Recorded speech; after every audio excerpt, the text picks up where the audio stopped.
G'day again, John Dan Untunage here in Melbourne, Australia. Yeah, very wet day today. I can't really do much else, so to get a couple of videos done, hopefully, if I can. Yeah, we've had a few issues with our YouTube, so I haven't been able to watch anything or comment on anything for at least a month because of some issue we had with our ad blocker, and yeah, you can't really watch YouTube without blocking ads because they're an absolute pain. But yeah, it looks like we're back on board, so I should be able to look at people's videos again, do comments and things, and have a go at doing a couple of myself. This is for Rob Walker, Let the Music Plays channel.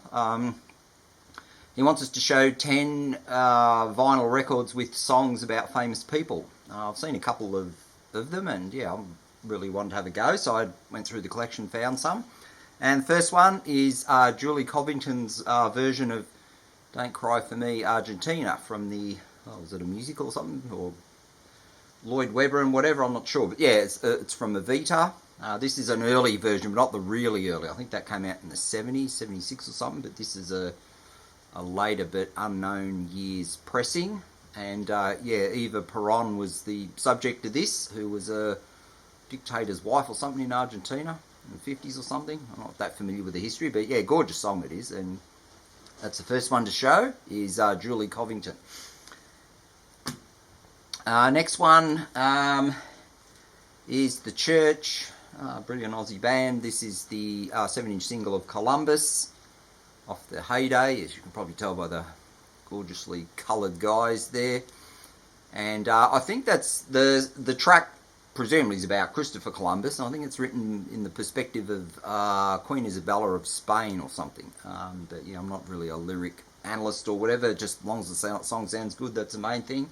And of course this does. So yeah, The Church and Columbus.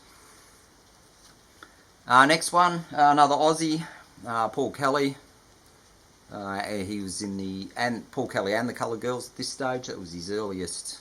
Well, he did the Dots, but that's, yeah, don't talk to Paul about Paul Kelly and the Dots. But anyway, this is 85, 86, something like that. And the B-side is the interesting one on this. Yeah, I'm not really a fan of your voice, Paul. Sorry about that, but that's just the way it is. But there, the track on this is Bradman, and that is Sir Donald Bradman, probably the best known ever cricketer. Yeah, Northern American people and European will probably not know who Bradman was or what cricket is, but yeah, it's a great sport, love it, love cricket, and yeah, he was the best ever, is Sir Donald Bradman. So Paul Kelly and the Coloured Girls song and Bradman. Then to LP ones, because yeah, this song I thought I had on 7-inch, but I haven't. But that's Shona Lang's. She had a song called Glad I'm Not a Kennedy, and it's on this album, which is called South, or roughly 87. And it was a very well-known track. Yeah, if you don't know it, look it up. It's a really lovely song, and yeah, it's called Glad I'm Not a Kennedy, which is presumably about JFK. And yeah, Shona Lang, the New Zealand singer. Got Kate Bush into this, of course, and this is a Japanese version of Never Forever.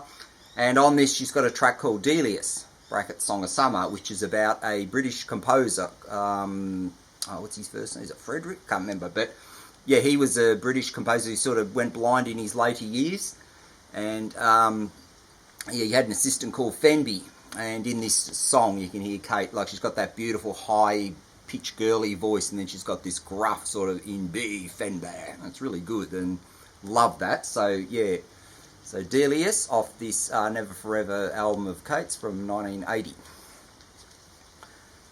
Then back to Australia, the Beasts of Bourbon.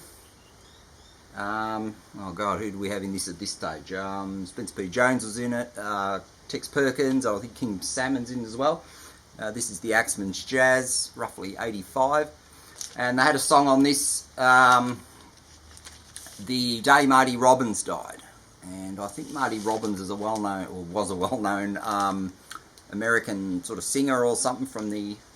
He died in the 80s, I think, 1982 or something. But yeah, that's... I'm sure the American people know who Marty Robbins was, but that's off this album from, yeah, the Beasts of Bourbon, the Axeman's Jazz. And then get into metal, and The Inner Sanctum by Saxon. This is a 2016 one on coloured vinyl. Yeah, the original's 2007. And the very last track on this is called Attila the Hun. So there you go, there's a notorious character from the past. So that's on this album here from Saxon. Next, there's two versions of this, and the first one is on this album, Roxy Music's first, and the track is called 2HB, and that is a reference to Humphrey Bogart. And not only is it on this debut album by them, but then when Brian Ferry went on his own, 76, something like that, and he did Let's Stick Together, and it's on this one as well. And yeah, that white suit video edition was magnificently ripped off by Paul Hogan, if you look that up. But that's a bit of an aside, but yeah, fantastically done by Hogs. But yeah, the track 2HB is a reference to Humphrey Bogart. And then, yeah, I saw Mike PC31's version of this thread, and yeah, he had a couple of references, the Kinks and Strummer, or The Clash, and I've got a couple in there as well. I'll go off a little bit of a tangent and go to Alan Foley and The Spirit of St. Louis. Absolutely brilliant album, and she's got a gorgeous voice, and that just stunning first track is The Shuttered Palace, and that's got their fingerprints all over it, Strummer and Jones, and yeah, there she's reclining gracefully. But there's sort of a strange song, which is another one of their compositions. It's called The Death of the Psychoanalyst of Salvador Dali. That's on yeah, side one. And yeah, rather bizarre, but that's the surrealist painter and artist Salvador Dali is a reference from Alan Foley's album. Then the last one, there's a Kinks reference, of course, from this, because that's what the original of this track was, and obviously that'll be the song Victoria. I've only got it on this album, which is what's the number? 458, 489 A-sides, this is called. And of course, in the video, Brix will never be forgiven for making sure that the stunningly gorgeous Marsha Schofield was dressed in a fat suit for her part in the video. If you look carefully, you'll notice that. And Brix, of course, looks really good. Yeah, nice one, Brix. But yeah, Victoria, that was their most well-known track in Australia too. That did chart for, yeah, I think it did reasonably well on the charts. And there's a little peep at Marsha there. A little bit of ink on her shoulder. But yeah, utterly gorgeous. And yeah, great track, really good. I really like it. They did a fantastic version, which does credit to the original, I reckon. Whoa, the rain's coming down. Yeah, so yeah, for everybody who watched, thanks very much, and I'll see you next time.